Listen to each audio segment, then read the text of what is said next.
Thank you, sir. Thank you very much for accepting our invitation to talk about tigers. You have a rich legacy about tigers.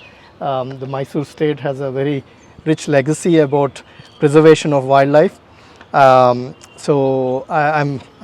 delighted to be talking to you, and I'm sure the audience will be delighted to listen to you, because not many people know about your interest in wildlife conservation. And of course, they have read a lot about Mysore state and the legacy of Mysore state in preserving Karnataka's wildlife. So thank you very much for joining, sir. Pleasure to be here. Thank you very much for having me, Sanjay. And of course, you've heard about all the great work from the Holématthi Foundation, and then, of course, all the books you have read has helped us further understand conservation and where we should stand. So it's an absolute pleasure to be here today on what is World Tiger Day, and what is perhaps the most crucial animal to save if we are to save the entire ecosystem here in India. So thank you very much for having me, and I look forward to a very fruitful discussion. Thank you, sir. Sir, my first question is, or it's more like a discussion between us. On this International Tiger Day, would you like to share any special moment, tiger moment, which you have experienced? Yeah, I've had good fortune of having quite a few good moments, thanks to obviously being so close to two very big tiger reserves, three if you count BR Hills as well, here in Mysore. My favorite was definitely one that I recall always is when I was very small. That time you could still stay at Sunkatkatte. Now of course it's become the anti-poaching camp. And we were in a morning drive, and just before the backwaters, I happened to be at that time quite young, so I could sit on the gearbox in the gypsy, and it was still the gypsies of those days. Okay. So I was sitting on the gearbox, and we saw a mother and two cubs which were hardly, very, very young. And there was a tusker down the road as well, and she managed to cross the road with one of her cubs, and the other one got a bit frightened and stayed the other side. So she got really, I suppose, worked up a bit, and you could hear her growling and all, because one of her cubs was calling this side, and she was on the other side of the road with her other cub, and she couldn't leave that cub and go this side to carry this cub over as well, because that tusker was down the road. Oh, okay. So it was, her, of course, she was in a bit of distress, but a wonderful sighting. And I remember that because that was the first time I was able to sort of realize the situation I was in, and being in the presence of the animal and understanding what it was at such close quarters. I had of course seen many times before, but that was the first time I really had a good sighting. I had a good sighting wherein I was old enough to understand what I was seeing. Oh, nice. And at the same time remember the moment beyond just a fleeting glimpse. I had seen tigers before, but never like this, right in front of the car. So you saw our national animal and today's national heritage animal together, and that's the first remembrance of such a wonderful sight it must have been, sir. No, it was, a very wonderful sight, and I had the good fortune to have many more over the years. Both Nagarahole and Bandipura have given me tremendous sightings, and even at BR Hills, I had the good fortune of seeing a tiger once. So it's been always, never gets old, no matter how many times you see it. And now, because of kabini being so well, now an abundance of tigers, pretty much on every drive you'll see a tiger, which never used to happen before. Okay. So out of every 3 drives, you'll probably have a sighting of a cat now, in especially kabini side of Nagarahole. So it's never ever gets old, and something I keenly look forward to whenever I have the time to drive down from here. Okay. Sir, Mysore state or Mysore as a state has a rich legacy of wildlife preservation. Way back, the Venugopala Game Sanctuary was set up, which is currently, or the present day, Bandipura Tiger Reserve. The Jagra Valley Game Sanctuary, which is currently called as the Badra Tiger Reserve. So many other, state forests were set up, which are equivalent to reserve forests set up by the British. And then as early as in 1931, hunting of tigers was regulated by the Mysore state. It had such a wonderful legacy of wildlife preservation. Why do you think the rulers of Mysore had such a interest in forests and wildlife? I think from a very long time, of course, the fact is that apart from the northeastern jungles, I think Mysore, now Karnataka, has I think, the longest stretch of contiguous jungle which no other state has. And a testament to that is the fact that we have one of the highest numbers of tigers, if not the highest in this country. And some of it certainly goes back to that time. We cannot hide behind the fact that certainly hunting went on and it was part of the culture then, but we must also understand that globally, even Western countries only understood that we were planetary stewards only in the 60s. Yeah. So that's 30 years before that already you had an understanding that reserve forests especially, there's a conservation element to it. And even though hunting was still allowed, as you said, it was regulated, and they understood what means and how much of hunting can be happen if the ecosystem has to be preserved as it is. One must also understand, and I believe they had the tiger blocks at each individual place, and they knew the numbers in each place and what could sustain a certain block and the number of tigers therein, and then how many could be hunted and how many could be taken as trophies. And I believe also there was a system of taxation and knowing to get the tag for hunting the tiger or be it any other animal. Beyond and above that also, of course, the idea that human laws and whatever we have envisioned in our urban sphere or even the rural sphere does not exist within the wild sphere, in the forest sphere. It is its own, only nature's laws apply there.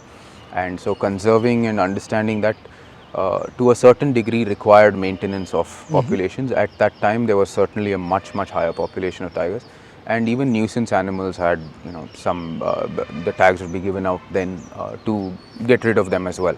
So all of these things were very well functioning and a well oiled system.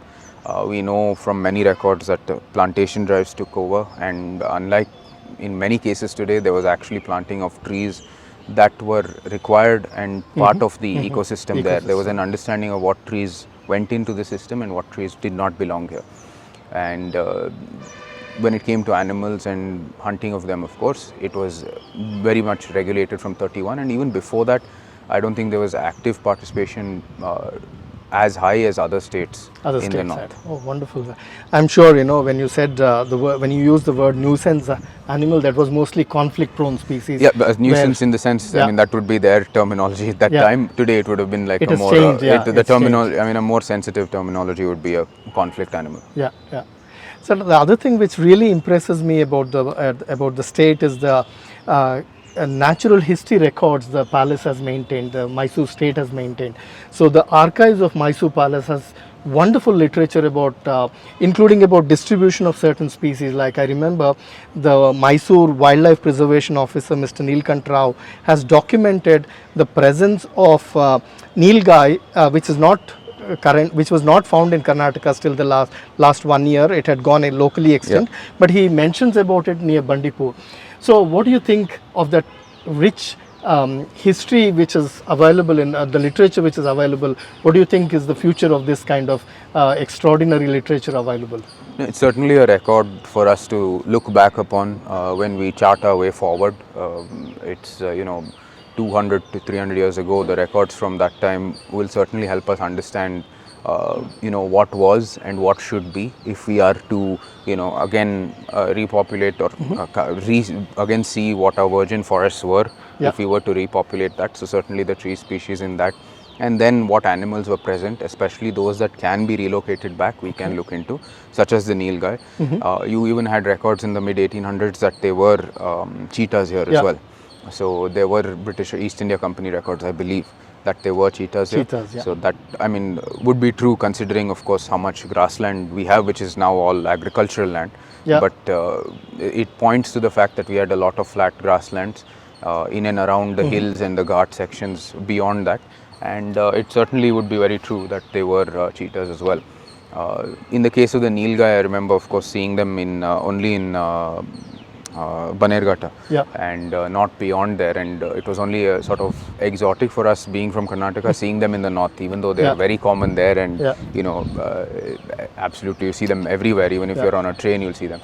So it was good. It is in a way assuring to know that it was there, and should you find a need to reintroduce and repopulate that particular species, I think this record will show us really that help us to point in the right direction if we were to do that. Wonderful, sir. Wonderful. So, sir, if I am able to ask you a very candid question, What's your favorite wildlife spot in India? So no, I mean, I can't obviously. I will lean towards our jungles here surrounding Mysore. Yeah. But I'm out of the environments. Bandipur has always been. I think it's a family favorite from day one. Certainly, my grandfather Maharaja Chamaraja Wadiyar preferred Bandipur and was always found to be there, and whenever he had time off. And that has, I mean, for me, even despite not knowing that from, when I was very young, always leaned towards Bandipur because the family always went there. Okay. I think it is a little bit more open, so to a youngster it feels more inviting. Okay. And then as you grow older, the views certainly are unparalleled because you have the Nilgiris in the background. Yeah. And I think more than Nagarahole, it's more virgin forest. Okay. So perhaps that is more alluring as well. Certainly, I mean, Nagarahole, you see, at least the tourist sections have a lot more teak and plantations. Bandipur has always been more enthralling, and the openness, grassland, is always much more endearing to me. Though I love Nagarahole equally. One more in Karnataka, which I have always enjoyed, even though sighting animals are very, very tough, is Daroji in next to Hampi, which part of the Hampi heritage area. And that is one of the most beautiful landscapes I have seen. All along, I mean, all our sanctuaries. BR Hills is beautiful, despite now the huge amount of lantana there. mmhills, I've only had the good fortune of going with you a couple of times. I haven't been much there, but again, absolutely beautiful. And the riverine habitat there, I think one of the most unique ecosystems we have in India. Yeah, true, sir, true. So many Bhadra is obviously really, really beautiful.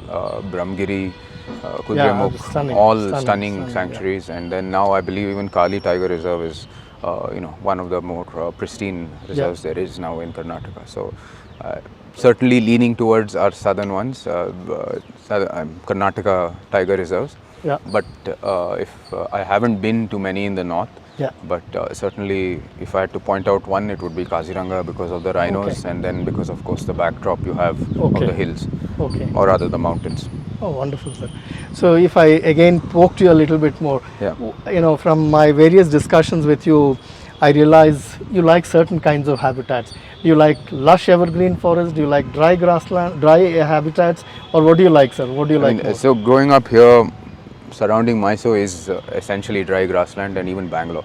So that is what you've grown up in and used to it. And for sighting animals, nothing like it, because you can just sit in one place and enjoy your afternoon just watching movement of animals, which is the best thing. But certainly even evergreen or mostly wet deciduous that Nagarahole is in the Coorg section of it is also very, very beautiful. And it can be even beautiful in the rain, which not many people like, but I've enjoyed many times. So I enjoy and appreciate all habitats, like food and cuisine, but you like what is from your home. That's fantastic. Sir, I would like to tell my viewers also, though it's a bit sunny, the lighting may not be the best, but the setting, and we wanted to show the rich cultural heritage of this place and the backdrop. And unfortunately, this is the best lighting we could afford, but we really wanted the viewers to enjoy the rich backdrop. Sir, if I asked you a bit more about wildlife and Mysore state, your grandfather, the very progressive Shri Jayachamrajendra Wadiyar was the first chairman of Indian Board for Wildlife, and he even managed to organize the first meeting of Indian Board for Wildlife in November 1952 at Lalit Mahal Palace, which is not very far from where we are sitting now. So let's say you had an opportunity to organize another meeting of the Indian Board for Wildlife. Would you be hosting it? Certainly be most delighted to, and I'm sure we would love to be a part of any talk relating to wildlife, given the fact that many princely houses in India across the board pretty much have conserved wildlife reserves. And of course you cannot hide the fact that it was because of our in the British era, the hunting tradition that was there in pretty much every royal family. That you understood that these forest ecosystems had to be preserved, and there was an innate love for wildlife in that sense, and it continued in modern times when you understood that we were stewards of the planet, towards conservation and preserving these habitats there. So certainly that would be, I think a tremendous honor if we could, see that tradition move forward and happen again. And yeah, I think the first few meetings of the Indian Board for National Board for Wildlife happened here at Lalit Mahal in Mysore. The talks were more in defining our wildlife heritage. They were leaning towards, I believe my grandfather is leaning towards having the lion as the national animal. And now we know from many facts that the lion was there before the tiger in India, and certainly all of our Vedic texts and whatever we have from that era point towards the fact that the lion was the dominant predator here before the tiger came in, and certainly our emblem is also the lion. The Sarnath pillar. Is the lion. The Sarnath pillar of India itself. Emblem, so it is the lion because that harkened back to an era when it was the dominant species here. But appropriately then I think it was Karan Singh who then became the chairman of the National Board for Wildlife, who pointed in the direction of the tiger because that was an immediate need at the time, and it is now currently, for our current time and status, the most important animal which we have to preserve when we look at all of our jungles as a whole. I would like to also bring to the notice of our viewers that if you have any questions, the last 15-20 minutes will be dedicated to discussing with you people directly. So if you have any question to Shri Yaduveer Wadiyar, kindly type in, and we will the questions will be passed on to us at the end. So kindly you can start punching in your questions right away, and we'll be very glad to answer them.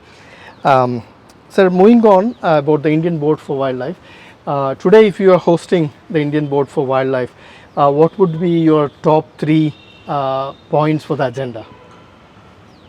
Certainly how we could, I think the primary and most crucial thing is how we can have more contiguous forests. I think linking them across India is pretty much the most vital thing if we are to preserve our population, species, and of course the DNA and the genetics pool has to be diverse enough so that we have that link across the board, north to south. Some means to a very tall task, very tall task, but nonetheless Karnataka has it all along the Ghats and all along its border pretty much. So that should be seen about how we can have that link across our country. Second thing, of course, man-animal conflict, in that sense, how we can play, the urban sphere can play a better part towards those that are in border areas and have a link and understand their issues, because often as not, we in the urban sphere, we see these man-animal conflicts and cannot comprehend how that sphere living in the border areas of the forest react in such a way to animal conflict, a tiger coming in, a leopard coming in. Many cases, especially in leopards, you see, they've been killed or been, really badly hurt. In the case of elephants, I think better interaction between those two spheres, and then sensitizing those around such border areas between the forest and where humanity exists, and how to mostly, I suppose, bring a solution towards this going forward. Alongside, and the same point would be certainly, I think, seeing the model in Africa of how they've added on. If you look at reserves such as Kruger, the game reserve, and it has pretty much doubled in size because of the add of private game reserves all along the western side, fully the western side. And this is not just in Kruger, across Africa in different countries, they have managed to implement this to great effect.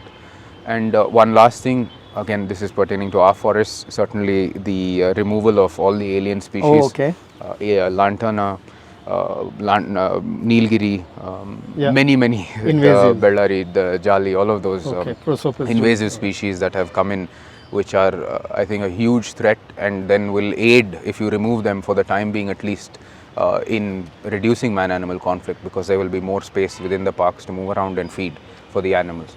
So that certainly is something that third point I'd like to read.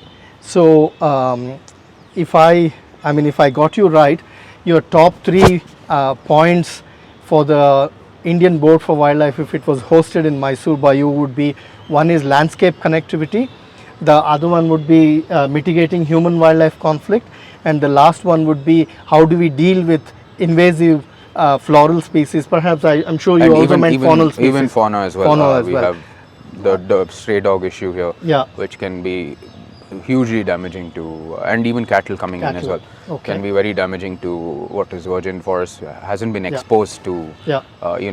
the outside, whatever viruses, etc. might be there, so it could be very damaging. So wonderful ways to look at how conservation can be done, and even the priorities you're setting up for a next wildlife board meeting if it happens. If the viewers are unaware, Honorable Prime Minister Mr. Narendra Modi was right here in this backdrop on the International Yoga Day just last month, and you're seeing the same backdrop here today on the International Tiger Day. So that shows how benevolent the Mysore state and the current royal family is also towards various social causes. It's wonderful to, I would reiterate that it's wonderful to have you here, sir. And the other very important legacy which goes with the Mysore kingdom and the state of Mysore is about the Kedda operations, Yes. which used to happen in Karapur, which is today Bandipura and Nagarahole Tiger Reserve on the backwaters. So how did it end, and what's your opinion about the Kedda operations, sir? So it's I believe it to be quite a long-standing tradition, because the elephant was the main means of transport, of carrying large goods, and for trade as well. So you had the Vijayanagara Empire, for example, Karnataka Samrajya, as you would say, in the city of Vijayanagara had over 5,000 elephants, they said, right in the city, and the famous Gajashala where the Pattadanes used to be. So there's a huge tradition of trapping elephants in the wild and then bringing them in.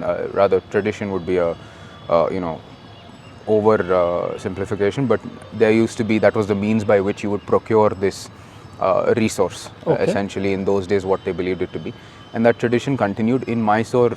By the time the princely state of Mysore had come by, the elephant had largely become ceremonial, because railways and even the automobile had come in, for which transport and all the other practical needs were taken by machinery. Essentially, the industrial revolution had happened. So largely the Kedda was ceremonial then, because of the traditional role the elephants played.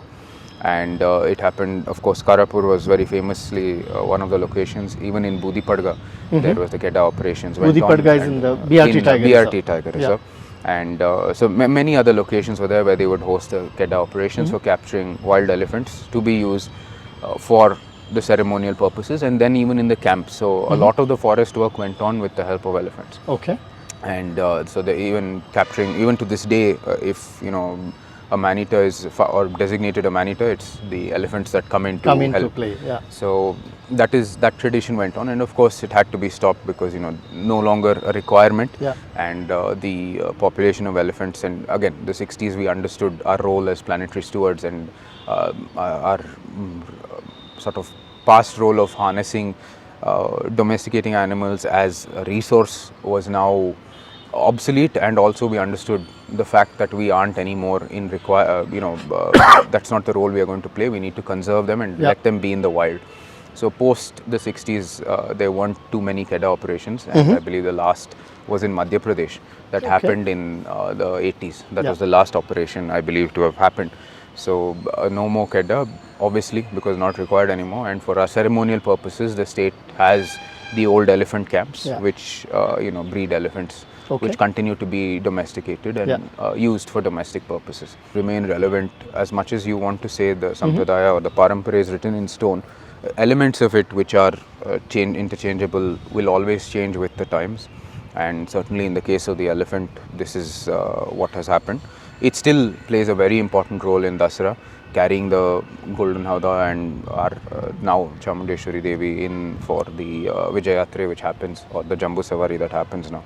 So they still play a key role in our ceremonial or rather a traditional aspect of our society. Throughout Kerala, they still play an active part in temples. But obviously, as we go on now and understand that now machines have taken over that role, and we also understand our role as I said, planetary stewards. We have seen that we can maintain these traditions while sort of reallocating the more effective parts of it towards whatever we can, not the animals. Okay.